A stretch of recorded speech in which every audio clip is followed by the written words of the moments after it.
আচম্বিতে ভীষণ চিৎকার করে মোহনলাল বললে, তবে মরো। বলেই হাতের সেই বোমাটা সে সজোরে চন্দ্রবাবুর দিকে নিক্ষেপ করলে। বড় মুহূর্তেই কুমারের মনে হলো চোখের সামনে সারা পৃথিবীর আলো তপ করে নেমে গেল এবং ভয়ঙ্কর একটা শব্দের সঙ্গে রাশিকৃত ভাঙা ইট, কাঠ, ধুলো, বালি ও রাবিশের ফোয়ারার মধ্যে তার দেহটা হাড়গোড় ভাঙা দয়ের মতো আকাশের দিকে ঠিকরে উঠে গেল। বাংলা ও বিশ্ব সাহিত্যের রোমাঞ্চময় গল্পের ঝুলি দিয়ে সাজানো আমাদের এই বিশেষ উপস্থাপনা দ্য অ্যাডভেঞ্চার স্টেশন। আজকে আপনাদের জন্য রয়েছে সুন্দরবনের বিভীষিকার তৃতীয় এবং অন্তিম পর্ব। আজকের গল্পের গল্প পাঠে এবং গল্পের সূত্রধরের ভূমিকায় আমি সৌমিক। শুরু হচ্ছে আমাদের আজকের গল্প। এখানেও দুর্গন্ধের অভাব নেই। উপর পানে চাইলে অন্ধকার ছাড়া আর কিচ্ছু দেখা যায় না। কিন্তু কুমার অনুভব করল যে সুড়িপথের থমথমে বদ্ধ বাতাস আর এখানে স্তম্ভিত হয়নি। তারা দুজনে সেখানে স্তব্ধ হয়ে দাঁড়িয়ে সন্দিগ্ধভাবে খানিকক্ষণ কান পেতে রইল এবং অন্ধকারের মধ্যেই দেখবার কোনো কিছু খুঁজতে লাগলো। কিন্তু কিছু দেখাও যায় না, কিছু শোনাও যায় না, যেন দেহশূন্য মৃতের রাজ্য। অনেকক্ষণ অপেক্ষা করার পর মোহনলাল আবার তার ইলেকট্রিক লণ্ঠনটা জ্বাললে। এটা প্রকাণ্ড একটা হল ঘরের মতো, কিন্তু এটা ঘর নয়, কারণ ঘর বলতে যা বোঝায় এই জায়গাটাকে তা বলা যায় না। এটা একটা প্রকাণ্ড উঠোনের চেয়েও বড় জায়গা, কিন্তু মাথার উপরে রয়েছে ছাদ। মাঝে মাঝে থাম ছাদের ভার রয়েছে তাদের উপরেই। হঠাৎ মোহনলাল সবিস্ময়ে একটা অব্যক্ত শব্দ করে উঠল। তারপরেই কুমারের একখানা হাত চেপে ধরে বললে, দেখুন কুমারবাবু, দেখুন। কি ভয়ানক! কুমার রুদ্ধশ্বাসে আড়ষ্ট নেত্রে দেখলে তাদের কাছ থেকে হাত 10 তফাতেই পড়ে রয়েছে একটা মরার মাথা, এবং সেই মাথাটার পাশেই মাটির উপরে এলানো রয়েছে স্ত্রীলোকের মাথার একরাশি কালো চুল। খানিকক্ষণ এক দৃষ্টিতে সেই দিকে তাকিয়ে থেকে একটু নিঃশ্বাস ফেলে মোহনলাল বললে, ওই মরার মাথা থেকেই ওই চুলগুলো খসে পড়েছে। ও মাথাটা নিশ্চয়ই কোনো স্ত্রীলোকের। হ্যাঁ, এখনো ও মাথাটার আশেপাশে কিছু কিছু চুল লেগে রয়েছে। যার মাথা, নিশ্চয়ই সে বেশি দিন মরেনি। অভাগীর মৃত্যু হয়েছে হয়তো কোনো অমাবস্যার রাতেই। সে কি, কি বলছেন আপনি? কুমারবাবু, অমাবস্যার রাতের রহস্য বোঝবার জন্যে আপনার এখানে আসা উচিত হয়নি। আপনি নিজের চোখকে যখন ব্যবহার করতে শেখেননি, তখন এ রহস্যের কিনারা করবার শক্তিও আপনার নেই। আপনি তো জানেন যে বাঘের কবলে পড়ে এখানে অনেক স্ত্রীলোকের প্রাণ গিয়েছে। আমাদের সামনে যে মরার মাথাটা পড়ে রয়েছে, ওটা যে কোনো স্ত্রীলোকের মাথা, সে বিষয়ে তো কোনো সন্দেহই নেই। তার উপরে আপনি কি এও দেখতে পাচ্ছেন না যে এই জায়গাটা নরম মাটির উপরে চারদিকেই রয়েছে বাঘের থাবার দাগ? দুইয়ে দুইয়ে যোগ করলে কি হয় তা জানেন তো নাকি? 4। এ মরার মাথাটা হচ্ছে 2, আর বাঘের থাবার দাগ হচ্ছে 2। এই 2 আর 2 যোগ করুন। 4 ছাড়া কি আর কিছু হবে? হবে না। অমাবস্যার রাতে এখানে বাঘের উপদ্রব না হলে আমরা আজ ওই মরার মাথাটাকে কখনোই এই জায়গায় দেখতে পেতুম না। অপ্রতিভ কুমার মাথা হেঁট করে মোহনলালের এই বক্তৃতা নীরবে সহ্য করলে। মোহনলালের সূক্ষ্ম বুদ্ধি ও তীক্ষ্ণ দৃষ্টির কাছে আজ সে হার না মেনে পারলে না। মোহনলাল লণ্ঠনটা সামনের দিকে এগিয়ে আবার বললে, আচ্ছা কুমারবাবু, ওদিকটাও দেখেছেন নাকি? খানিক তফাতে দেখা গেল এক রাশ হাড়ের স্তূপ। মানুষের হাতের হাড়, পায়ের হাড়, বুকের হাড়, মাথার খুলি। কত মানুষের হাড় যে ওখানে জড়ো করা আছে তা কে জানে। দেখলেই বুক ধড়াস করে ওঠে একেবারে। এই যে মরার হাড়ের দেশ। যাদের ওই হাড়, তাদের অশান্ত প্রেতাত্মারাও কি আজ এই অন্ধকারের কোটরের আনাচে কানাচে আনাগোনা করছে নিজেদের দেহের শুকনো হাড়গুলোকে আবার ফিরে পাওয়ার জন্যে? কেন সে জানে না। কুমারের বারবার মনে হতে লাগলো ইলেকট্রিক লণ্ঠনের আলোক রেখার ওপারে গাঢ় কালো অন্ধকার যেখানে এই চিররাত্রির আলোকহীন গর্তের মধ্যে থমথম করছে, সেখানে দল বেঁধে দাঁড়িয়ে মানুষের চোখে অদৃশ্য হয়ে কারা সব প্রেতলোকে নিঃশব্দ ভাষায় ফিসফিস করে কথা কয়েছে আর ঘন ঘন দীর্ঘশ্বাস ত্যাগ করছে। এতক্ষণ ওই বিভৎস অস্থিস্তূপের চারপাশে সারা বেঁধে বসে যেন তারা নিজেদের মৃতদেহের হাড়গুলো খুঁজে বার করবার জন্য হাতড়ে দেখছিল। এখন মানুষের হাতের আলোর ছোঁয়া লাগবার ভয়ে তারা সবাই অন্ধকারের ভিতরে গিয়ে লুকিয়েছে। কুমার আর থাকতে না পেরে দুই হাতে মোহনলালের দুই কাঁধ প্রাণপণে চেপে ধরে বললে, মোহনবাবু, আর নয়, এখানে আর আমি থাকতে পারছি না। উফ, আকাশের আলোর জন্য আমার প্রাণ ছটফট করছে। চলুন, বাইরে যাই, চলুন। হ্যাঁ কুমারবাবু, আমারও মনটা কেমন ছ্যাঁত করছে। মনে হচ্ছে যেন ভগবানের চোখ কখনো এই অভিশপ্ত অন্ধকারের ভিতরে সদয় দৃষ্টিপাত করেনি। জ্যান্ত মানুষ যেন কখনো এখানে আসতে সাহস করেনি। আমিও আপনার মতো বাইরে যেতে পারলেই বাঁচি, কিন্তু তার আগে একবার ওই দিকটায় কি আছে দেখে যেতে চাই। আসুন আসুন। কুমারের হাত ধরে মোহনলাল আবার সামনের দিকে এগিয়ে গেল। তারপর ৩৭ জমি পার হয়ে হঠাৎ থমকে দাঁড়িয়ে পড়ল। কুমার আশ্চর্য নেত্রে দেখলে সেখানেও উপরের ছাদ রয়েছে, কিন্তু সামনের দিকে নিচে আর মাটি নেই। থই থই করছে জল আর জল। বাঁ দিকে দেওয়াল এবং সামনের দিকেও প্রায় ৩০-৩৫ ফুট পরে আরেকটা খাড়া দেওয়াল। তারই ভিতরে একটা জলে পরিপূর্ণ দীর্ঘ খাল ডান দিকে সামনে চলে গিয়ে অন্ধকারের ভিতরে কোথায় যে হারিয়ে গিয়েছে তার কোনো পাত্তা পাবার জো নেই। কুমার অবাক হয়ে জলের দিকে তাকিয়ে আছে। হঠাৎ পিছন দিকে কেমন একটা অস্ফুট শব্দ হলো। মোহনলাল বিদ্যুতের মতো ফিরে হাতের লণ্ঠনটা সুমুখে এগিয়ে ধরলে এবং তারপরেই লণ্ঠনের আলোটা নিভিয়ে দিল। সে কি দৃশ্য! অনেক দূরে সুড়িপথের যে দরজা দিয়ে তারা এখানে এসেছে, সেই দরজার ভিতর দিয়ে দলে দলে কারা সব হলঘরের ভিতরে এসে ঢুকছে। তাদের অনেকের হাতে হ্যারিকেন লণ্ঠন, কারোর হাতে বন্দুক এবং কারোর হাতে চকচক করছে বর্ষা বা তরোয়াল। তাদের চেহারা কালো কালো, গা আদুরো এবং চোখ দিয়ে ঝরছে যেন হিংসার অগ্নিশিখা। কিন্তু মোহনলাল ইলেকট্রিক লণ্ঠন নিভিয়ে ফেলবার আগেই আগন্তুকরা তাদের দেখে ফেললে এবং সঙ্গে সঙ্গে তাদেরও হাতে সমস্ত আলো নিভে গেল।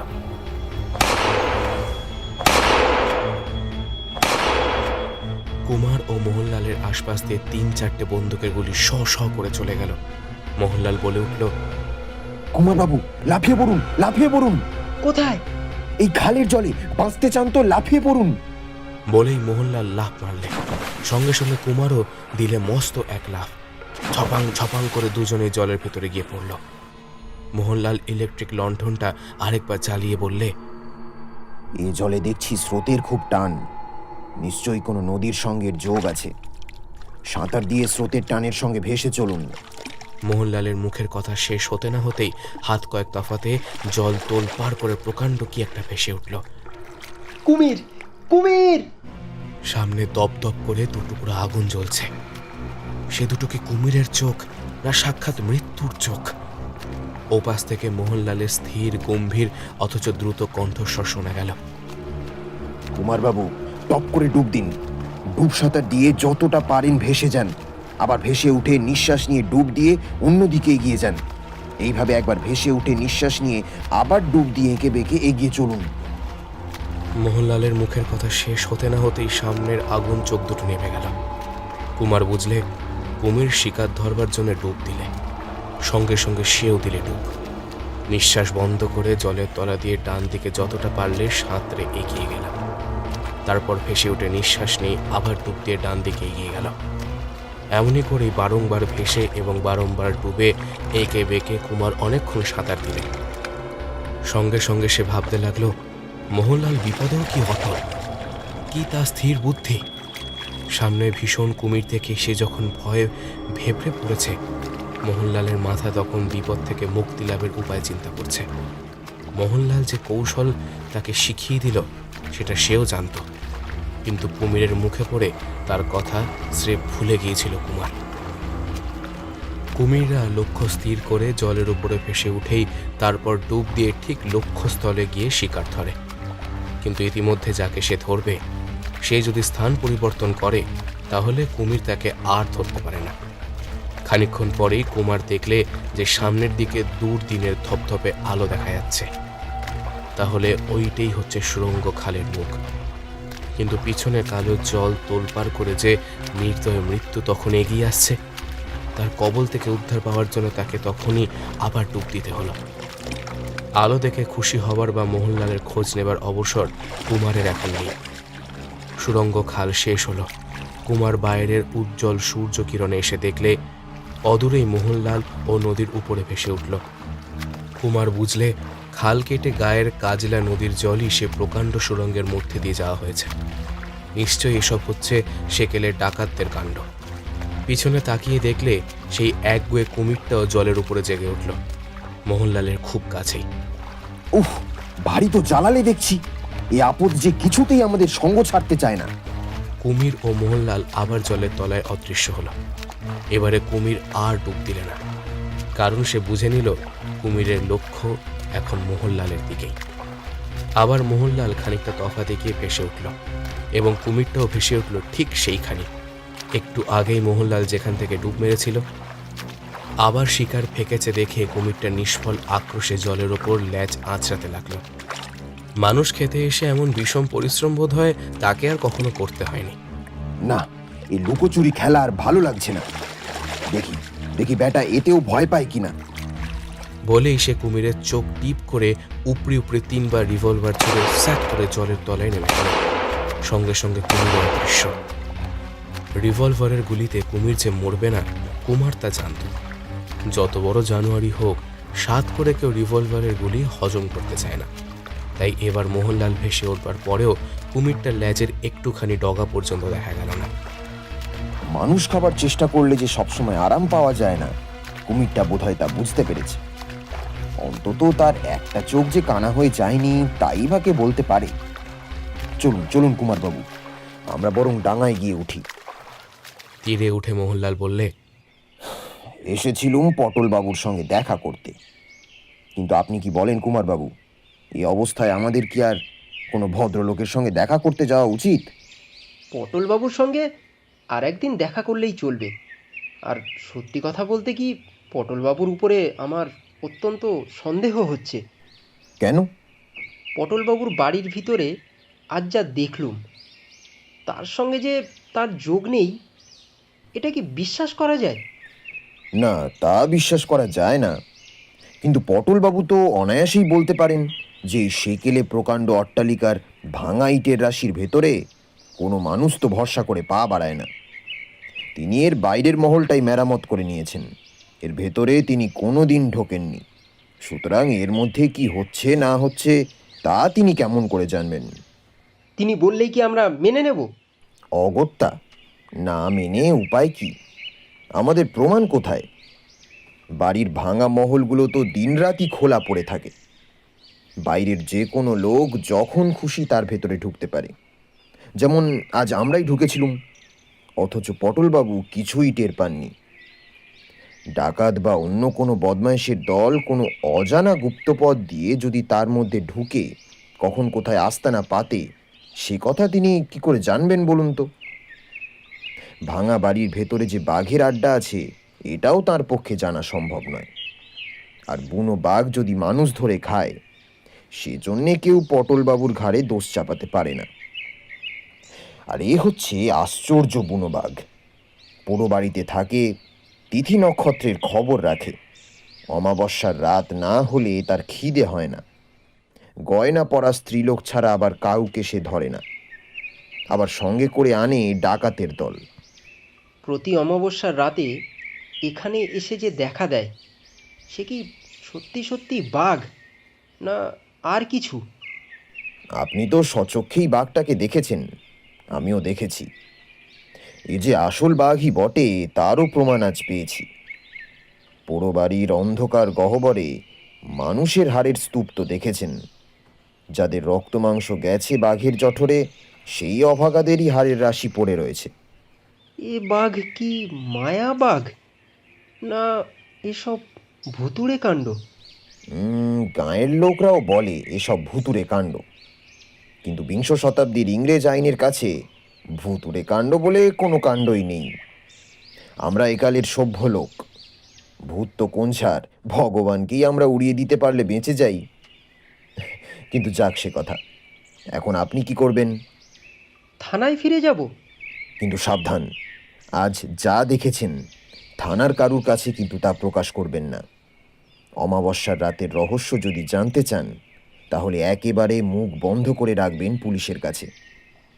এখন কিছু জানালেই তারা বোকার মতো গোলমাল করে সব গুলিয়ে দেবে। আজ যা দেখলুম তাতে মনে হয় আপনি চুপচাপ থাকলে আসছে অমাবস্যাতেই সব রহস্যের কিনারা হয়ে যাবে। আজ আর এর বেশি কিছু বলবো না, নমস্কার। মোহনলাল তার বাসার দিকে চলে গেল। কুমার চিন্তিত মুখে থানার দিকে এগিয়ে চলল। থানার কাজ বরাবর এসেই সে দেখলে চন্দ্রবাবু একদল পাহারাওয়ালা নিয়ে থানার ভিতর থেকে বেরিয়ে আসছেন। কুমারকে দেখে তাড়াতাড়ি তার কাছে এসে বললেন, এই যে কুমার, তোমার জন্য আমার বড় ভাবনা হয়েছিল। কেন চন্দ্রবাবু? আমি শুনলুম তুমি আর মোহনলাল নাকি নদীতে কুমিরের মুখে পড়েছো। যাক, এখন তোমাকে দেখে আমার সকল ভাবনা দূর হলো। এ যাত্রায় তুমি তাহলে বেঁচে গিয়েছো। শুধু এ যাত্রা কেন চন্দ্রবাবু, এমন অনেক যাত্রাই আমি এমনি বেঁচে গেছি। তবে একদিনের যাত্রায় মরণকে যে আর ফাঁকি দিতে পারবো না, সে বিষয়ে কোনো সন্দেহ নেই। কুমিরটা কি মোহনলালের রিভলভারের গুলি খেয়েই পালিয়ে গেছে? গাঁয়ের চারিদিকে আমার গুপ্তচর আছে, এ কথা তো তুমি জানোই। কিন্তু মোহনলাল কোথায়? তিনি বাসায় গিয়েছেন। তুমি থানায় গিয়ে ভিজে কাপড় চোপড়গুলো বদলে ফেলো, ততক্ষণে আমি মোহনলালের বাড়িটা একবার ঘুরে আসি। কেন? সেখানে আবার কি দরকার? আমি মোহনলালকে গ্রেফতার করতে যাচ্ছি। চন্দ্রবাবু যাচ্ছেন মোহনলালকে গ্রেপ্তার করতে। কেন? থানার ভিতর গিয়ে এখন ভিজে কাপড় চোপড়গুলো ছেড়ে কুমারের কিঞ্চিত বিশ্রাম নেওয়া উচিত। কিন্তু চন্দ্রবাবুর কথা শুনে কুমার বিশ্রামের কথা একেবারে ভুলে গেল। তাড়াতাড়ি চন্দ্রবাবুর পিছনে ছুটে গিয়ে কুমার জিজ্ঞেস করলে, মোহনলাল বাবু কি করেছেন? আপনি তাকে গ্রেপ্তার করবেন কেন? তুমি তো জানো কুমার, মোহনলালের ওপরে গোড়া থেকেই আমার সন্দেহ আছে। কে সে, কোথাকার লোক? এত বেড়াবার জায়গা থাকতে মানসপুরেই বা তার বেড়াতে আসবার শখ হলো কেন? এসব কিছুই আন্দাজ করবার উপায় নেই। তা সবই যেন রহস্যময়। আমার গুপ্তচর দেখেছে সে প্রায় এই নিশুতি রাতে বাসা থেকে বেরিয়ে জঙ্গলের ভেতরে ঢুকে কোথায় অদৃশ্য হয়ে যায়। ভেবে দেখো, মানসপুরে সন্ধে হলে যখন সবাই দরজায় খিল এঁটে ভয় কাঁপতে থাকে, মোহনলাল তখন সুন্দরবনের ঝোপে ঝোপে ঘুরে বেড়ায়। তাই তো পটলবাবু সন্দেহ করেন যে মোহনলাল হলো ভুলু ডাকাতেরই দলের লোক। না না, কিন্তু এসব তো খালি সন্দেহের কথা। মোহনলাল বাবুকে গ্রেপ্তার করতে পারেন এমন কোনো প্রমাণ তো আপনি পাননি। এতদিন তা পাইনি বলেই গ্রেফতার করিনি। তবে মোহনলাল যে সাংঘাতিক লোক, এবার সে প্রমাণ আমি পেয়েছি। প্রমাণ? কি প্রমাণ? আমার গুপ্তচর এসে কিছুদিন আগে আমাকে খবর দিয়ে গিয়েছিল যে মোহনলালকে সে একটা রিভলভার সাপ করতে দেখেছে। জানো তো, রিভলভার ব্যবহার করলে লাইসেন্স নিতে হয়। আমি কলকাতায় তার করে জেনেছি যে মোহনলালের নামে কোনো রিভলভারের লাইসেন্স নেই। এটা একটা কত বড় অপরাধ তুমি বুঝতে পারছো কুমার? লাইসেন্স নেই, মোহনলাল তবু রিভলভার ব্যবহার করছে। বিপ্লববাদী কি ডাকাত ছাড়া এমন কাজ আর কেউ করতে পারে না। আপাতত এই অপরাধেই তাকে আমি গ্রেফতার করতে যাচ্ছি। কুমার অবাক হয়ে ভাবতে লাগলো, তবে কি মোহনলাল সত্যি সত্যিই দোষী? সে কি ডাকাত? মানুষ খুন করাই কি তার ব্যবসা? কিন্তু তাহলে অমাবস্যার রাতের রহস্য আবিষ্কার করবার জন্যে তার এত বেশি আগ্রহ কেন? আর মোহনলাল যদি ডাকাতদেরই কেউ হয়, তবে পটলবাবুর ভাঙা বাড়ির ভিতরে গিয়ে ডাকাতদের দেখে ভয়ে পালিয়ে এলো কেন? এসব কি ছলনা? তার চোখে ধুলো দেওয়ার চেষ্টা? এমনই সব কথা ভাবতে ভাবতে চন্দ্রবাবু ও পাহারাওয়ালাদের সঙ্গে সঙ্গে কুমার এগিয়ে চলল এবং ক্রমে অসত্য বট ও তাল নারিকেলের ছোঁয়া খেলানো আঁকাবাঁকা মেটে পথ দিয়ে কুমার মোহনলালের বাসার সম্মুখে গিয়ে পড়ল। খানিকটা খোলা জমি, মাঝখানে একখানা ছোট তেতলা বাড়ি। ডান পাশে মস্ত একটা বাঁশঝাড় অনেক দূর পর্যন্ত ছড়িয়ে পড়ে বাতাসের দোলা খাচ্ছে এবং বাম পাশ দিয়ে বর্ষায় কাজলা নদী খোলা জল নাচতে নাচতে ছুটে যাচ্ছে। চন্দ্রবাবু ও কুমার বাড়ির সদর দরজার কাছে গিয়ে দাঁড়ালো। দরজা ভিতর থেকে বন্ধ। চন্দ্রবাবু দুজন পাহারাওয়ালাকে ডেকে বললেন, বাড়ির পেছনে একটা খিড়কির দরজা আছে, তোমরা সবাই গিয়ে সেই দরজায় পাহারা দাও, যাও। পাহারাওয়ালা তার হুকুম তামিল করতে ছুটল। চন্দ্রবাবু দরজার কড়া নাড়তে লাগলেন। কিন্তু কোনোই সাড়া পাওয়া গেল না। চন্দ্রবাবু কড়া নাড়তে নাড়তে এবার চিৎকার করতে শুরু করলেন। মোহনলাল বাবু, মোহনলাল বাবু, মোহনলাল বাবু, মোহনলাল বাবু। সারা শব্দ কিছুই নেই। আরও কিছুক্ষণ কড়া নেড়েও চিৎকার করে চন্দ্রবাবু শেষটা খাপ্পা হয়ে বললেন, মোহনলাল বাবু, এটা কিন্তু ভালো হচ্ছে না। এবার কিন্তু আমরা দরজাটা ভেঙে ফেলবো। এতক্ষণে দরজাটা খুলে গেল। মস্ত বড় এক মুখ পাকা দাড়িগোঁফ নিয়ে একটা খোট্টা চাকর দরজার উপর এসে দাঁড়ালো। ভাঙা ভাঙা বাংলায় জিজ্ঞেস করলে, কাকে খোঁজা হচ্ছে? মোহনলাল বাবু কোথায়? সে জানালে বাবু তেতলার ছাদের উপরে আছেন। তাকে এক ধাক্কায় সরিয়ে দিয়ে 4 জন পাহারাওয়ালার সঙ্গে চন্দ্রবাবু বেগে বাড়ির ভিতরে ঢুকে গেলেন। কুমারও পিছন পিছন গেল। সামনেই সিঁড়ি। সিঁড়ি দিয়ে সকলে দ্রুত পদে একেবারে তেতলার ছাদে গিয়ে উঠল। তেতলার ছাদের উপর একটা চিলের ছাদ। মোহনলাল পরম নিশ্চিন্তে মুখে সেই ছাদের ধারে পা ঝুলিয়ে বসে আছে। চন্দ্রবাবু বললেন, চেঁচিয়ে চেঁচিয়ে আমাদের গলা ভেঙে গেল, তবু মশাইয়ের সাড়া পাওয়া যাচ্ছিল না কেন? হ্যাঁ, আমি যে গান গাইছিলুম, গান গাইতে গাইতে সাড়া দেব কেমন করে? আবার ঠাট্টা হচ্ছে? হ্যাঁ, এবার সুরসুর করে ওখান থেকে নেমে এসো দেখি, তারপর দেখবো তুমি কেমন গান গাইতে পারো।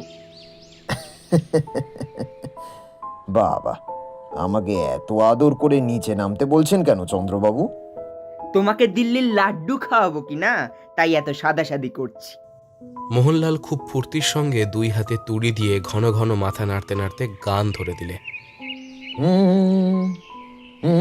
লাড্ডু যদি এনে থাকো গিয়ে দাদা দিল্লি, ঢেকে ঢুকে রেখো যেন খায় না কবিল্লি। কি বা তার তুল্য শুনে মন ভুলো, খেলে যেন বলো না কো কেন সব গিলি। আবার আমার সঙ্গে মস্করা? দাঁড়াও দাঁড়াও, দেখাচ্ছি তোমায় মজাটা। মজা দেখাবেন? দেখান না চন্দ্রবাবু, আমি মজা দেখতে ভারী ভালোবাসি। হ্যাঁ, যখন 2 হাতে লোহার বালা পড়বে মজাটা তখন ভালোই টের পাবে বাছাধন। লোহার বালা? সে কি দাদা, আপনাদের দেশে সোনার বালা কেউ পড়ে না? ফের ঠাট্টা? তবে রে পাজি, তবে রে ডাকু। চৌকিদার, চৌকিদার যাও, চিলের ছাদের উপর উঠে ওই বদমাসটাকে কান ধরে টেনে নামিয়ে নিয়ে এসো দেখি। পাহারাওয়ালারা অগ্রসর হলো, কিন্তু মোহনলাল একটুও দমল না। হো হো করে হেসে উঠে ডান হাতখানা হঠাৎ মাথার উপর তুলে সে বললে, ডান হাতে কি রয়েছে সেটা দেখতে পাচ্ছেন তো? মোহনলালের ডান হাতে কালো রঙের গোলাকার কি একটা জিনিস রয়েছে বটে। চন্দ্রবাবু সন্দেহপূর্ণ স্বরে জিজ্ঞাসা করলেন, কি ওটা? বোমা। শুনেই পাহারাওয়ালারা তাড়াতাড়ি পিছিয়ে এলো। মোহনলাল বললে, আমার দিকে কেউ আর এক পা এগিয়ে এলেই আমি এই বোমা ছুঁড়ব, সঙ্গে সঙ্গে সমস্ত বাড়িখানা উড়ে যাবে। কিন্তু কিন্তু তো তুমিও বাঁচবে না। না, আমিও বাঁচব না, আপনারাও বাঁচবেন না। চন্দ্রবাবু খানিকক্ষণ স্তব্ধ হয়ে গেলেন। তারপর বললেন, মোহনলাল, মোহনলাল, তুমি আমাকে ভয় দেখিয়ে পালাতে পারবে না। কর্তব্যের জন্য যদি আমাকে মরতে হয় তাহলে আমি মরতেও রাজি আছি। আচম্বিতে ভীষণ চিৎকার করে মোহনলাল বললে, তবে মরো। বলেই হাতের সেই বোমাটা সে সজোরে চন্দ্রবাবুর দিকে নিক্ষেপ করলে। বড় মুহূর্তেই কুমারের মনে হলো চোখের সামনে সারা পৃথিবীর আলো তপ করে নেমে গেল এবং ভয়ঙ্কর একটা শব্দের সঙ্গে রাশিকৃত ভাঙা ইট, কাঠ, ধুলো, বালি ও রাবিশের ফোয়ারার মধ্যে তার দেহটা হাড়গোড় ভাঙা দয়ের মতো আকাশের দিকে ঠিকরে উঠে গেল। এবং তারপরে বিস্ময় আর আতঙ্কের প্রথম ধাক্কাটা সামলে দেখলে, না, তারা আকাশে উড়ে যায়নি, পৃথিবীতেই বিরাজ করছে এবং চোখের সম্মুখে ছাদের উপরে একটা কালো রবারের বল লাফিয়ে খেলা করছে। 2 হাতে মুখ চেপে চন্দ্রবাবু ছাদের উপরে হাঁটু গেড়ে বসে পড়েছেন এবং 4 জন পাহারাওয়ালা চারদিকে চিৎপাত বা উপুর হয়ে পড়ে গড়াগড়ি দিচ্ছে। বারবার বিপদে পড়ে কুমারের আত্মসংবরণ করবার ক্ষমতা বেড়ে গিয়েছিল। তাই সকলের আগে সেই বুঝতে পারলে যে মোহনলাল যেটা ছুঁড়েছিল সেটা বোমা টোমা কিছুই নয়, একটা তুচ্ছ রবারের বল মাত্র। চন্দ্রবাবু, ও চন্দ্রবাবু, চোখ খুলে দেখুন, আমরা কেউ এখনো সশরীরে স্বর্গে যাই নাই। যেন দুঃস্বপ্ন থেকে জেগে উঠে একটা নিঃশ্বাস ফেলে চন্দ্রবাবু বললেন, হ্যাঁ, হে আমরা বেঁচে আছি, এ আমরা মরিনি রে। বলো কি হে, বোমাটা তাহলে ফাটেনি? দুগ্গা দুগ্গা দুগ্গা দুগ্গা, মস্ত একটা ফাড়া কেটে গেছে। না, বোমা ফাটেনি। ওই ওই যে আপনার পায়ের তলাতেই বোমাটা পড়ে রয়েছে। ঠিক স্প্রিংওয়ালা পুতুলের মতো মস্ত একটা লাফ মেরে দাঁড়িয়ে উঠে চন্দ্রবাবু বললেন, হ্যাঁ, বলো কি হে, এই চৌকিদার, বোমাটা শিগগির এখান থেকে সরিয়ে ফেল, শিগগির শিগগির, নইলে এখনো হয়তো ওটা ফাটতে পারে। ঠান্ডা হন চন্দ্রবাবু, ঠান্ডা হন। বোমা ছোঁড়েনি, ওটা রবারের বল ছাড়া আর কিছুই নয়। চন্দ্রবাবু অনেকক্ষণ নিষ্পলক চোখে বলটার দিকে তাকিয়ে থেকে হঠাৎ গর্জন করে বললেন, মোহনলাল, মোহনলাল কোথায় গেল? কুমার সচমকে চিলের ছাদের দিকে তাকিয়ে দেখলে সত্যিই তো সেখান থেকে মোহনলালের মূর্তি যেন ভোজবাজির মতো অদৃশ্য হয়েছে। চন্দ্রবাবু উৎকণ্ঠার সঙ্গে বললেন, ও কোথায় গেল মোহনলাল? কোন দিক দিয়ে সে পালালো? এখান থেকে পালাবার কোনো পথই নেই। তবে কি সে মরিয়া হয়ে চারতলার ছাদ থেকেই নিচে লাফ মারলে? বলেই চন্দ্রবাবু ছুটে ছাদের ধারে গিয়ে নিম্ন দিকে দৃষ্টিপাত করলেন, কিন্তু সেখানেও মোহনলালের চিহ্ন মাত্র নেই। কপালে করাঘাত করে চন্দ্রবাবু বললেন, হ্যাঁ, একটা বাজে বিশ্রীর ঠাট্টা করে লোকটা কিনা আমাদের সকলের চোখে ধুলো দিয়ে পালালো। কি ভয়ানক লোক রে বাবা! এরপরেও আমার চাকরি আর কি করে বজায় থাকে বলো? মোহনলাল যে দেখছি পালাবার পথ আগে থেকেই ঠিক করে রেখেছিল। কুমার, আমি হলফ করে বলতে পারি এই মোহনলাল বড় সহজ লোক নয়। সে এখানে বেড়াতেও আসেনি, ও ভুলু ডাকাতের চরও নয়, ও হচ্ছে নিজেই ভুলু ডাকাত। থানায় ফিরে আবার নতুন এক বিস্ময়। কুমার নিজের ঘরে ঢুকেই দেখলে মেঝের উপর একখানা খাম পড়ে আছে, যেন জানলাগুলি কেউ সেখানে ঘরের ভিতরে ছুঁড়ে ফেলে দিয়েছে। চিঠিখানা এই: কুমারবাবু, আসছে অমাবস্যার রাতে আপনি পটলবাবুর ভাঙা বাড়ির সুঁড়িপথের কাছাকাছি ঝোপে ঝাড়ে কোথাও একটা লুকিয়ে থাকবেন। সঙ্গে বন্দুক, রিভলভার আর টর্চ লাইট নিয়ে যেতে কিন্তু ভুলবেন না। আসছে অমাবস্যার রাতেই রহস্যের কিনারা হয়ে যাবে। ইতি বন্ধু। পুনশ্চ এই চিঠির কথা ঘুণাক্ষরেও চন্দ্রবাবুর কাছে প্রকাশ করবেন না। কুমার চিঠি পড়ে নিজের মনেই বললে, কে এই চিঠি লিখেছে? বন্ধু? এখানে কে আমার বন্ধু? মোহনলাল? কিন্তু সে তো পলাতক। তবে কি বনের ভিতরে, গর্তের ভিতর থেকে যে আমাকে উদ্ধার করেছিল, এ কি সেই ব্যক্তি? কে সে? কুমারের ভাবনায় বাধা পড়ল। আচম্বিতে ঝড়ের মতো চন্দ্রবাবু ঘরের ভিতরে প্রবেশ করলেন। তার হাতেও একখানা চিঠি। দেখো কুমার, আবার কি ব্যাপার বলো তো? আমার শোবার ঘরের ভেতরে বাইরে থেকে এই চিঠিখানাকে ছুঁড়ে ফেলে দিয়েছে। চিঠিখানা নিয়ে কুমার বুঝলে একই লোক তাকে আর চন্দ্রবাবুকে চিঠি লিখেছে। এ পত্রখানায় লেখা আছে: চন্দ্রবাবু, আসছে অমাবস্যার রাতে পটলবাবুর ভাঙা বাড়ির পিছনে কাজলা নদীর জল যেখানে সুরঙ্গ খালের মধ্যে গিয়ে ঢুকেছে, ঠিক সেইখানেই অনেক লোকজন আর অস্ত্র নিয়ে লুকিয়ে থাকবেন। সেই রাত্রেই আপনি ভুলু ডাকাতের দলকে গ্রেপ্তার করতে পারবেন। ইতি বন্ধু। সন্ধ্যা উত্তীর্ণ হয়ে গেছে। অমাবস্যার সেই ভয়ানক রাত আবার এসেছে, কিন্তু 12টা বাজতে এখনো অনেক দেরি। কুমার নিজের ঘরের জানলার ফাঁক দিয়ে দেখলে চন্দ্রবাবু ধরাচুরো পড়ে প্রস্তুত হচ্ছেন। সেই অজানা বন্ধুর কথা মতো চন্দ্রবাবু যে আজ পটলবাবুর বাড়ির পিছনে কাজলা নদীর সুরঙ্গ খালের মুখে গিয়ে সদল বলে পাহারা দিতে ভুলবেন না, কুমার তা বেশ জানত। এবং এটাও সে জানত যে যাবার আগে তারও ডাক পড়বে। চন্দ্রবাবু তাকেও তার সঙ্গে যেতে বলবেন। কিন্তু সেই অজানা বন্ধু তাকে ভাঙা বাড়ি সুড়ির পথে কাছাকাছি কোনো ঝোপে লুকিয়ে থাকতে বলেছে। চন্দ্রবাবুর কাছে আবার এই কথা প্রকাশ করতে বারণও আছে, তাই কুমার তাকে কোনো কথাই জানায়নি। কাজে কাজেই পাছে চন্দ্রবাবু তাকে সঙ্গে যাবার জন্য ডাকেন, সেই ভয়ে কুমার চুপি চুপি থানা থেকে আগে থাকতে বেরিয়ে পড়ে পটলবাবুর বাড়ির দিকে রওনা হলো। কিন্তু এই অজানা বন্ধুই বা কে? আর চন্দ্রবাবুর কাছে এত লুকোচুরির কারণই বা কি? অনেক মাথা ঘামিয়েও কুমার সেটা আন্দাজ করতে পারেনি। আজও সেই কথাই ভাবতে ভাবতে কুমার অন্ধকারের ভিতর দিয়ে পথ চলতে লাগল। অন্ধকারকে আরো ঘন করে তুলে ওই তো পটলবাবুর প্রকাণ্ড ভগ্ন অট্টালিকা সামনেই দাঁড়িয়ে আছে। তার দেওয়ালকে শক্ত শিকড় দিয়ে জড়িয়ে ধরে যেসব বড় বড় অশ্বত্থ বট মাথা খাড়া করে আছে, প্রবল বাতাসে নিজেরা দুলতে দুলতে তারা যেন অন্ধকারকেও দুলিয়ে দিয়ে বলছে, সর সর সর, মর মর মর। কুমারের মনে হলো অন্ধকার রাজ্যের ভিতর থেকে যেন সজাগ ভুতুরে পাহারাওয়ালারা কথা কইছে। আন্দাজে আন্দাজে সেই মস্ত বড় ভাঙা শিং দরজার তলায় গিয়ে দাঁড়ালো। কিন্তু অন্ধকারে আর তো এগোনো চলে না।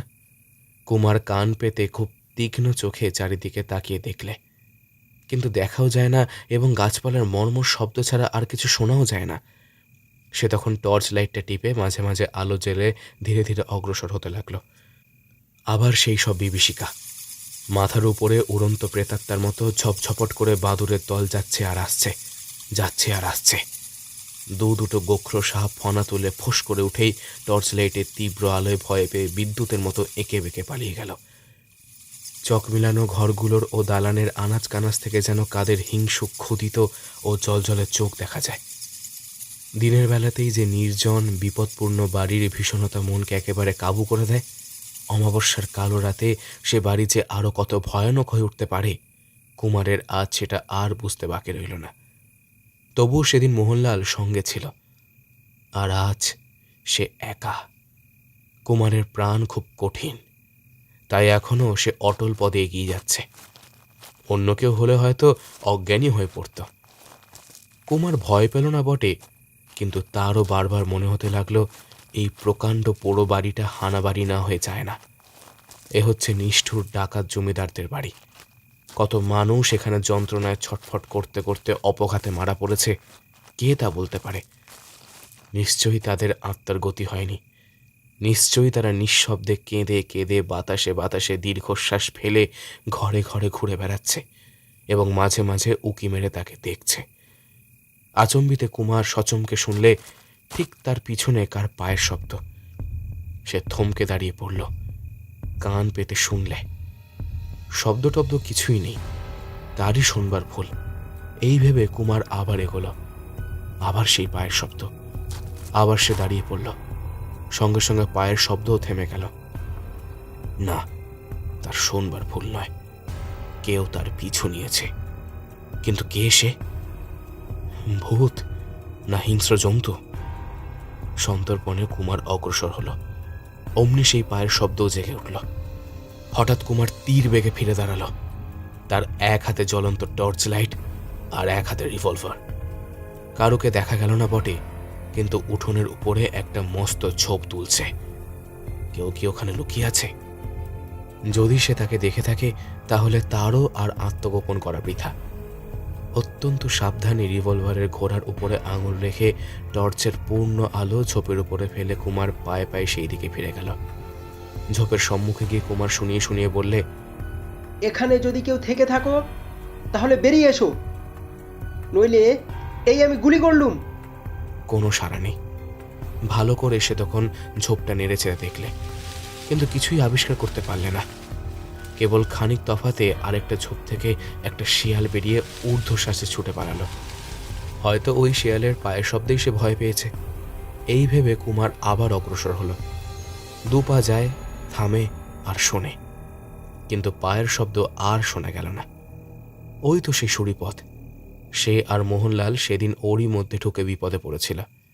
আজ এখানেই তার অপেক্ষা করবার কথা, ঝোপঝাপ এখানেই সর্বত্রই। সুড়িপথের একপাশে এমন একটা ঝোপ বেছে নিয়ে কুমার গা ঢাকা দিয়ে বসল, যাতে তার পিছন দিকে থাকে বাড়ির দেওয়াল। অন্তত পিছন দিক থেকে কোনো গুপ্ত শত্রুর আক্রমণের ভয় আর রইল না। কিন্তু ঝোপের ভিতরে গিয়ে বসার সঙ্গে সঙ্গে কুমার অবাক হয়ে শুনলে, খুব কাছেই অন্তরালে বসে কে যেন সকৌতকে প্রবল হাসির ধাক্কা সামলাবার চেষ্টা করছে। কিন্তু সে যেই হোক, কুমারের আর খোঁজাখুঁজি করবার আগ্রহ হলো না। সে কেবল বাঁধন খুলে পিঠের বন্দুক হাতে নিল।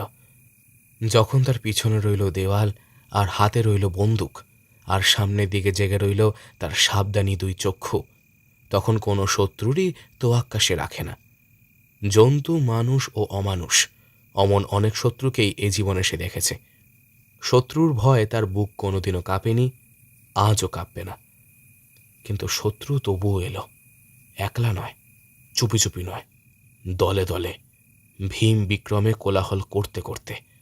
অমন উঁচু দেওয়াল তার পৃষ্ঠ রক্ষা করতে পারলে না, এবং তার গুলি ভরা বন্দুক রিভলভারও তাদের পিছনে হটাতে পারলে না। তাদের কাছে কুমারকে আজ কাপুরুষের মতো পরাজয় স্বীকার করতে হলো হয়তো। আজ তাকে পালিয়ে প্রাণ বাঁচাতে হবে। কুমার ভ্রমেও সন্দেহ করেনি যে ঝোপঝোপের ভিতরে এমন অসংখ্য শত্রু এতক্ষণ তারই অপেক্ষায় লুকিয়েছিল। তারা হচ্ছে ডাঁশ মশা। ওহ, কি তাদের হুলের জোর, আর তাদের বিজয় হুঙ্কার, আর কি তাদের অশ্রান্ত আক্রমণ! দেখতে দেখতে কুমারের হাত পা মুখ ফুলে উঠতে শুরু করলে। নাকের ডগাটা দেখতে হলো যেন 2 গুণ বড় একটা টোপাকুলের মতো, এবং গাল ও কপাল হয়ে গেল দাগড়া দাগড়া। মুখ ও হাত পা পেটের ভিতরে যথাসাধ্য গুজে কুণ্ডলি পাকিয়ে কুমার ছোপের মধ্যে পড়ে রইল, যেন একটা কুমড়ো। ময়নামতির মায়াকাননের মাংসের মস্ত পাহাড়ের মতো ডাইনোসরও তাকে বোধহয় এতটা কাবু করে ফেলতে পারত না। কুমার ঘন ঘন ঘড়ি দেখতে লাগল। এ মশার পালের হাজারো হাজারো হুলের খোঁচার চেয়ে অমাবস্যা রাতের সেই ভয়াবহ ব্যাঘ্রের থাবা তার কাছে এখন ঢের বেশি আরামের বলে মনে হলো। আচম্বিতে চারিদিক কেমন যেন অস্বাভাবিকভাবে আচ্ছন্ন হয়ে গেল। কুমার হাতের রেডিয়াম ঘড়ির দিকে তাকিয়ে দেখল রাত 12টা বাজতে মোটে আর 1.5 মিনিট বাকি। কি একটা আসন্ন আতঙ্কের সম্ভাবনায় স্তম্ভিত অন্ধকার যেন আরো কালো হয়ে উঠল। অন্ধরাত্রির বুক পর্যন্ত যেন ভয়ে টিপ টিপ করতে লাগল। পেঁচা, বাদুর ও চামচিকের মিলিত আর্তনাদে চারিদিকে স্তব্ধতা যেন ছিঁড়ে ফালা ফালা হয়ে গেল। পোড়ো বাড়ির অলিতে গলিতে এতক্ষণ যারা নিশ্চিন্ত হয়ে লুকিয়েছিল, সেই সব অজানা নানা পশুর দল পর্যন্ত কি এক দুরন্ত বিভীষিকা দেখে প্রাণ ভয় বেগে ছুটে পালিয়ে যেতে শুরু করলে। এখন এ স্থান যেন মানুষ তো দূরের কথা, বন্য পশুর পক্ষেও নিরাপদ নয়। কুমার হাজার হাজার মশার কামড় পর্যন্ত ভুলে গেল। তার বাঁ হাত ধরে আছে বন্দুকটা, এবং ডান হাত স্থির হয়ে আছে বন্দুকের খোরার উপরে। হঠাৎ ও কিও! অন্ধকারের বক্ষ ভেদ করে একটা আঙ্গারে লণ্ঠন হাতে নিয়ে আচম্বিতে এক মনুষ্য মূর্তি আবির্ভূত হলো, এবং এত তাড়াতাড়ি স্যাত করে দৌড়ে সেই ভীষণ সুরিপথের ভিতরে মিলিয়ে গেল যে কুমার তার মুখ পর্যন্ত দেখার সময় পেল না।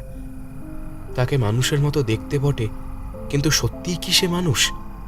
চারিদিকের জীবজন্তুর ছুটোছুটি, পেঁচা, বাদুর, চামচিকের চেঁচামেচি অকস্মাৎ থেমে গেল, এবং পর মুহূর্তেই অদ্ভুত এক নিস্তব্ধতার মধ্যে পুরো বাড়ির অস্তিত্ব পর্যন্ত যেন বিলুপ্ত হয়ে গেল। এবং তারপরেই সেই অপার্থিব স্তব্ধতা ছুটিয়ে দিল ব্যাঘ্রের ভৈরব গর্জন। দুবার, 3বার সেই গর্জন জেগে উঠে পৃথিবীর মাটি থরথরিয়ে কাঁপিয়ে আকাশে বাতাসকে থমথমে করে দিল। তারপর সব আবার চুপচাপ কয়েক মুহূর্ত কাটল। তারপর কুমারের চোখ দেখলে সুরিপথের সামনে কি একটা ভয়ঙ্কর ছায়া তার দৃষ্টি রোধ করে দাঁড়ালো। পিছন থেকে কে চুপি চুপি বলল, ওই যে বাঘ, গুলি করো, গুলি করো। কে যে কথা বললে কুমারের তার দেখবার অবকাশ রইল না। তাড়াতাড়ি সে বন্দুকের ঘোড়া টিপে দিল, এবং সঙ্গে সঙ্গে তার পিছন থেকেও কে বন্দুক ছুড়লে। পর মুহূর্তে প্রচণ্ড আর্তনাদের পর আর্তনা চতুর্দিকে পরিপূর্ণ হয়ে গেল, এবং এও বেশ বোঝা গেল যে খুব ভারী একটা দেহ মাটির উপরে ঝটফট করছে পড়ে। অল্পক্ষণ পরে সব শব্দ থেমে গেল। পিছন থেকে আবার কে বলে উঠল, শান্তি, অমাবস্যার রাতে আর এখানে বাঘ আসবে না। কুমার এক লাফে উঠে গিয়ে টর্চটা জ্বেলে ফেললে। পিছনে দাঁড়িয়ে বন্দুক হাতে করে মোহনলাল। এ কি, আপনি? হ্যাঁ, আমি। খানিক আগে আমাকেই তো আপনি ঝোপে ঝোপে খুঁজে বেড়াচ্ছিলেন। তাহলে আমাকে আর চন্দ্রবাবুকে চিঠি লিখেছিলেন আপনি? হ্যাঁ, কিন্তু সে কথা এখন থাক। আগে দেখা যাক বাঘটা মরছে কি না। কুমার টর্চের আলো সুরিপথের দিকে ফেলে ধীরে ধীরে এগিয়ে গেল। তারপরেই অত্যন্ত আশ্চর্য স্বরে সে বলে উঠল, কি সর্বনাশ! বাঘটা গেল কোথায়? ওখানে যে একটা মানুষের দেহ পড়ে রয়েছে। হ্যাঁ, এ হচ্ছে ভুলু ডাকাতের দেহ। এর মুখের দিকে তাকিয়ে দেখুন। যা দেখা গেল তাও কি সম্ভব? কুমারের মনে হলো সে যেন কি এক বিষম দুঃস্বপ্ন দেখছে। মাটির উপরে দাঁত মুখ খিচে গড়াগড়ি দিচ্ছে পটল বাবুর মৃতদেহ। কুমার অভিভূত কণ্ঠে বলে উঠল, হ্যাঁ, এ তো বাঘও নয়, ভুলু ডাকাতও নয়, আবার পটল বাবু। এ যে পটল বাবু। কিন্তু তার মুখের কথা মুখে রইল। হঠাৎ দূর থেকে ঘন ঘন অনেকগুলো বন্দুকের গর্জন শোনা গেল। ও আবার কি? ভুলু ডাকাতের সঙ্গে পুলিশের যুদ্ধ হচ্ছে, শিগগির আমার সঙ্গে আসুন। বলেই কুমারকে হাত ধরে টেনে নিয়ে মোহনলাল দ্রুত পদে ছুটতে আরম্ভ করলে। কুমারের হাত ধরে মোহনলাল ছুটতে ছুটতে একটা চৌমাথায় এসে পড়ল। বা হাতি পথটা গেছে কজলা নদীর দিকে, যেখানে সুড়ঙ্গ খালের সামনে ভুলু ডাকাতদের দলের সঙ্গে পুলিশের লড়াই বেঁধেছে। মোহনলাল সে পথ ছাড়িয়ে এগিয়ে চলল। কুমার বিস্মিত হয়ে বলল, এ কি মোহনলাল বাবু, আমরা নদীর দিকে যাব যে? না, না, তবে আমরা কোথায় যাচ্ছি? আমার বাসায়। এ, সেখানে কেন? দরকার আছে বলেই সেখানে যাচ্ছি। কুমারবাবু, এখন আর কোনো কথা কইবেন না। চুপ করে আমার সঙ্গে আসুন তো। বাসার দরজায় এসে ধাক্কা মেরে মোহনলাল বললে, ওরে, আমি এসেছি, শিগগির দরজা খোল। দরজা খুলে গেল এবং ফাঁক দিয়ে দেখা গেল সেই পাকা আমের মতো বুড়ো খোট্টা দারোয়ানটার মুখ।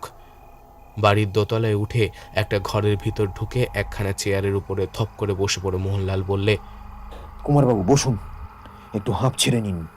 খানিকক্ষণ দুজনেই নীরব। তারপর প্রথমে কথা কইলে কুমার। বললে, মোহনলাল বাবু, আপনার উদ্দেশ্য কি? যে সময় আমার উচিত চন্দ্রবাবুকে সাহায্য করা, ঠিক সেই সময় আপনি আমাকে এখানে টেনে আনলেন কেন? আপনার সাহায্য না পেলেও চন্দ্রবাবু হাহাকার করবেন না। আপনি না গেলেও তিনি যে আজ ভুলু ডাকাতের দলকে গ্রেপ্তার করতে পারবেন, এ বিষয়ে আমার কোনো সন্দেহই নেই। তবু আমার সেখানে যাওয়া উচিত। মোহনলাল সে কথার জবাব না দিয়ে কয়েক মুহূর্ত চুপ করে রইল।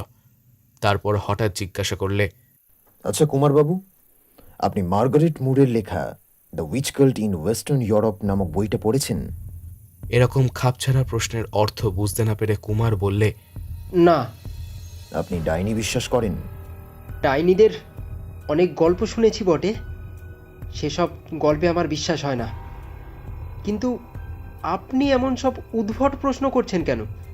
কুমারবাবু, লাইকেনথ্রপি কাকে বলে জানেন? না। ইউরোপের ডাইনিরা লাইকেনথ্রপির মহিমায় নাকি মানুষ হয়েও নেকড়ে বাঘের আকার ধারণ করতে পারত। আমাদের দেশে অনেকে বলেন মন্ত্রতন্ত্র বা বিশেষ কোনো ঔষধের গুণে নাকি মানুষ বাঘের আকার ধারণ করতে পারে। এতক্ষণে কুমারের মাথায় ঢুকলো মোহনলাল কি বলতে চায়। এক লাফে উঠে পড়ে কুমার উত্তেজিত স্বরে বললে, মোহনলাল বাবু, মোহনলাল বাবু, তবে কি আপনার মতে এখানকার অমাবস্যা রাতের বাঘটাও হচ্ছে সেই রকম কোনো অস্বাভাবিক জীব? আমার কোনো মতামত নেই। মানুষ যে বাঘ হতে পারে এ কথা বিশ্বাস করতে আমার প্রবৃত্তি হয় না, বিজ্ঞানও তা মানে না। কিন্তু ব্যাপার হচ্ছে, মানুষপুরে যে এইসব আশ্চর্য ঘটনা ঘটে গেল, এর মূলেই বা কি রহস্য আছে? গোড়া থেকে একবার ভেবে দেখুন। বাঘ দেখা দিয়েছে কেবল অমাবস্যার রাতে, ঠিক 12টার সময়। সাধারণ পশুরা এমন তিথি নক্ষত্র বিচার করে ঘড়ি ধরে বেরোয় না। এই অদ্ভুত বুদ্ধিমান বাঘের কবলে যারা পড়েছে তারা সকলেই স্ত্রীলোক, আর তাদের সকলের গায়েই অনেক টাকার গহনা ছিল। সাধারণ বাঘ কেবল গয়না পরা স্ত্রীলোক ধরে না। তারপর বুঝুন, আপনি আর আমি দুজনেই দুবার বাঘ দেখেছি। আপনি গুলি ছুঁড়েছেন, কিন্তু দুবারই বাঘের বদলে পাওয়া গেল মানুষকে, অর্থাৎ পটলবাবুকে। প্রথমবারে আহত আর দ্বিতীয়বারে মৃত অবস্থায়। দুবারই বাঘের আবির্ভাব। আমাদের চোখে পড়েছে, তার পায়ের দাগও দেখা গেছে, তার রক্তমাখা লোমও আমি পেয়েছি। কিন্তু তার দেহ অদৃশ্য হতেও আমরা দেখিনি, অথচ তা খুঁজেও পাওয়া যায়নি। উপরন্তু দুবারই পটলবাবু যে কখন ঘটনাস্থলে এসেছেন তা কিন্তু আমরা দেখতে পাইনি। ইউরোপে এমনি মায়া নেকড়ে বাঘের অসংখ্য কাহিনী আছে। সাংঘাতিক আঘাত পেয়ে যখন তারা মরেছে, তখন আবার মানুষেরই আকার পেয়েছে। তাহলে আপনি কি বলতে চান যে পটলবাবুই বাঘের আকার ধারণ করে? না না, আমি ওরকম কিছুই বলতে চাই না। আমি খালি দেখাতে চাই যে সমস্ত প্রমাণ পরপর সাজালে ঠিক যেন মনে হবে কোনো মায়া ব্যাঘ্রই মানুষপুরের এই সব ঘটনার জন্য দায়ী। যারা এটাকে কুসংস্কার বলে উড়িয়ে দেবেন তাঁদেরও মতে আমি সাই দিতে রাজি আছি। মানুষ যে ব্যাঘ্র মূর্তি ধারণ করতে পারে এটা আমার বিশ্বাস হয় না, কাউকে আমি বিশ্বাস করতেও বলি না। তবে কিন্তু এ বিষয়ে আমার কোনোই সন্দেহ নেই, ভুলু ডাকাত আর পটলবাবু একই লোক। নিজে সকলের সামনে নিরীহ ভালো মানুষটির মতো থেকে পটলবাবু তার ভাঙা বাড়ির অন্ধকূপের মধ্যে ডাকাতের দল পুষতেন। কালু সর্দার তাঁরই দলের লোক। অমাবস্যার রাতে বাঘের উপদ্রবের সুযোগে তাঁরই হুকুমে কালু দল নিয়ে ডাকাতি করতে বেরোতো। নৌকোয় চড়ে সুড়ঙ্গ খাল দিয়ে ডাকাতেরা দল বেঁধে বাইরে বেরিয়ে আসতো। গভীর রাত্রে কাজলা নদীর বুকে তাদের নৌকা আমি সচক্ষে দেখেছি। সবই যেন বুঝলুম, কিন্তু আপনি কি? আমি আমি হচ্ছি মোহনলাল, অত্যন্ত নিরীহ ব্যক্তি। কিন্তু নিরীহ ব্যক্তির কাছে রিভলভার বন্দুক থাকে কেন? সুন্দরবনে খুব নিরীহ ব্যক্তিরও রিভলভার বন্দুক না হলে চলে না। বেশ, মানলুম, কিন্তু তাঁরাও রিভলভার বন্দুকের জন্য লাইসেন্স নেয়। আপনার কি লাইসেন্স আছে? না, লাইসেন্স না নিয়ে রিভলভার বন্দুক রাখে কেবল গুন্ডা, খুনে আর বদমাইশরা। এ কথা সত্য বটে। তবে কে আপনি বলুন?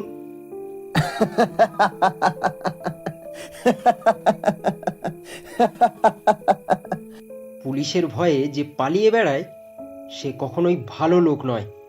ওহ, আপনার কি বুদ্ধি কুমার বাবু, আপনি ঠিক আন্দাজ করেছেন। আমি ভালো লোক নই। বাজে কথায় ভুলিয়ে সেবারে আমাদের চোখে আপনি খুব ধুলো দিয়েছিলেন, কিন্তু এবারে সেটি আর হচ্ছে না। ওই শুনুন, কারা আসছে।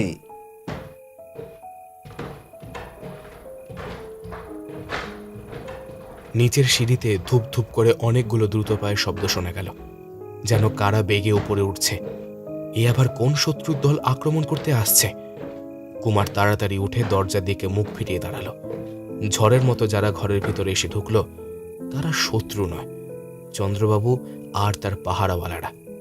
চন্দ্রবাবু সবিস্ময়ে বলে উঠলেন, আরে, এ কি কুমার, তুমি এখানে? আগে হ্যাঁ, আমি মোহনলাল বাবুর সঙ্গে আলাপ করছিলাম। মোহনলাল? তা কোথায় সেই দুরাত্মা? আমি তো তারই খোঁজে এখানে এসেছি।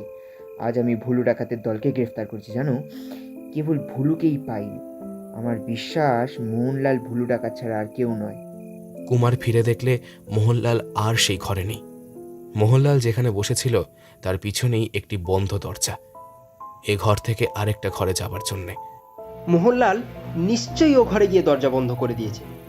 বাঘের মতো সেই দরজার উপরে ঝাঁপিয়ে পড়ে চন্দ্রবাবু বললেন, মোহনলাল, এবারে আর তোমার কিন্তু বাঁচোয়া নেই। হ্যাঁ, সমস্ত বাড়ি আমি ঘেরাও করে ফেলেছি, একটা মাছি পর্যন্ত এখান থেকে বেরোতে পারবে না। ভালো চাও তো দরজা খোলো, দরজা খোলো। ঘরের ভিতরে থেকে সাড়া এলো। আগে আপনি আমাকে ভয় দেখাচ্ছেন কেন? মোহনলাল তো এ ঘরে নেই। সেদিনকার মতো আজ আবার ঠাট্টা করাচ্ছে, তাই না? তুমিই তো মোহনলাল। শিগগির বেরিয়ে এসো, শিগগির বেরিয়ে এসো বলছি। আগে ভুল করছেন, আমি মোহনলাল নই। আচ্ছা, আগে বেরিয়ে এসো তো, তারপর দেখা যাবে তুমি কোন মহাপুরুষ। আবার ভুল করছেন, আমি মহাপুরুষও নই। তবে ছুচো, ভাঙলাম তাহলে দরজা। বলেই তিনি দরজার উপরে সজোরে পদাঘাত করতে লাগলেন। আরে করেন কি? দরজা ভাঙলে বাড়িওয়ালা বকবে যে। আচ্ছা মশাই, আমি দরজা খুলে দিচ্ছি, এই নিন।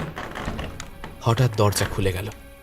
চন্দ্রবাবু রিভলভার বাগিয়ে ধরে ঘরের ভিতরে ঢুকতে গিয়ে থমকে দাঁড়িয়ে পড়লেন। তারপর দুই চোখ বিস্ময়ে বিস্ফারিত করে বাঁধো বাঁধো স্বরে তিনি বললেন, এ কি, কে আপনি? কুমারও অবাক। ও ঘরের দরজার সামনে যে দাঁড়িয়ে আছে সে তো মোহনলাল নয়, সে যে বিমল, যার সঙ্গে কুমার দুবার যকের ধন আনতে গিয়েছিল, মঙ্গল গ্রহের বামনাবতারদের সঙ্গে লড়াই করেছিল, ময়নামতির মায়াকাননের দানবদের সঙ্গে প্রাণ নিয়ে খেলা করেছিল। বিমল, বিমল, তার চিরবন্ধু বিমল, মানুষপুরে এসে পর্যন্ত যার অভাব কুমার প্রতিদিন প্রতি পদে অনুভব করেছে, এমন হঠাৎ তারই দেখা যে আজ এখানে পাওয়া যাবে, স্বপ্নেও সে তা কল্পনা করতে পারেনি।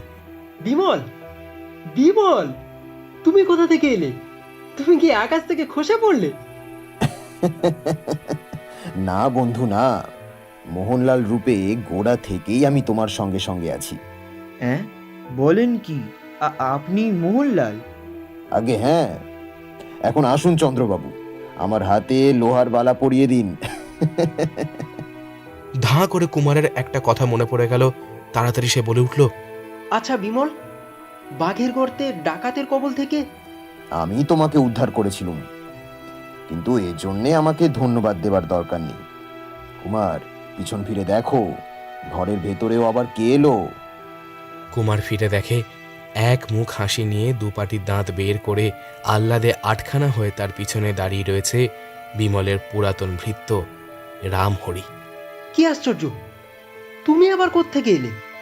আরে দুও কুমারবাবু, দুও, তুমিও আমাদের চিনতে পারোনি। আমি যে নিচে দরোয়ান সেজে থাকতুম, পরচুলোর দাড়ি গোঁপ ফেলে আবার রামহরি হয়ে এখন তোমার সঙ্গে দেখা করতে এলুম। আরে দুও কুমারবাবু, দুও, কি ঠকানটাই না ঠকে গেলে।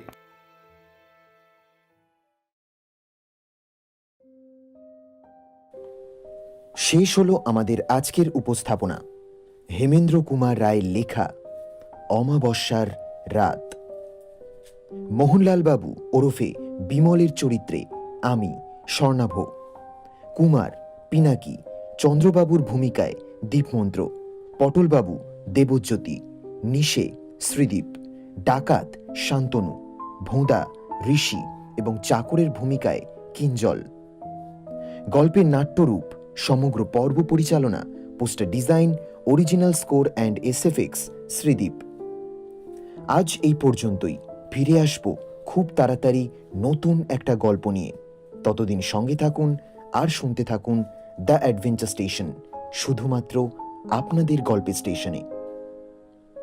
আপনারা যদি নিজেদের লেখা কোনো গল্প আমাদের পাঠাতে চান তো মেল করতে পারেন ডেসক্রিপশনে দেওয়া মেল আইডিতে।